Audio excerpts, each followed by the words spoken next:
Painting for a Purpose brings artists together to create hand-painted whimsical furniture that is then sold to fund youth-led service learning grants for students in the Portland Public Schools. At their annual auction, Steve Horocek talked with co-founder Jane Ellis about how the group got started. There's a group of women that get together, and it doesn't just have to be women, but right now it is women, and we're always looking for painters. And we get together Wednesday mornings, and we just paint. We take our chairs, and we get donated chairs. We go to yard sales and get anything wooden, actually, not just chairs. And we prime them, and then we get started painting. We look in magazines and get some ideas, and so you don't even have to be a great artist at all. But all of us believe in the cause, which is for students to learn on their own learning with being able to apply for grants to improve their community. Well, how did it get started? Where's the beginning? Well, it started about 18 months ago, and Tina and I have always wanted to work together. And so we started to paint chairs, and we thought, what could we do with these? And we thought, well, we could always sell them for ourselves, but we really didn't want to do that. What we wanted to do was, since we both worked at Portland schools, we wanted to give back to the community, and we know how powerful it is when students can take on their own learning. And so that's how we thought, let's paint, let's get people to paint with us and for us. We'll have a big auction, and this is our second annual auction. And then we'll put it in, the money that we get, the proceeds, we'll put into a philanthropy so students can apply for grants to improve their community. Co-founder Tina Edwards explained how the grant process works. Students write to us, and it can be 4th grade up to 12th grade, and they write about how they're going to make a difference in the community. So they really have to look at what the need is in the community, why this is a need, how they're going to make a difference, and they have to demonstrate that there's some learning that's going on. And then they submit it to us, and then we'll review the grant, but we'll also go meet with classes of kids and have them look over the grant and have them review the criteria with us and then decide whether or not we should fund it. Portland High School art educator Barbara Loring told us about how she became involved in the program. Tina Edwards and Jane Ellis informed me of this opportunity for my advanced artists to participate in developing beautiful hand-painted chairs for this great foundation.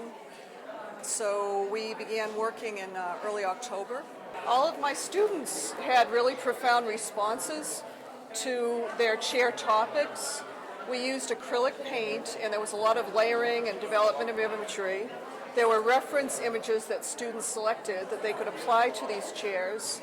I think students influenced each other. Students would see work by another student. They would start incorporating design qualities. Like this student, for instance, did a masking tape process that created beautiful undulating lines, and he used color contrast very strongly, and I found I could see his design affecting other students' problem solving.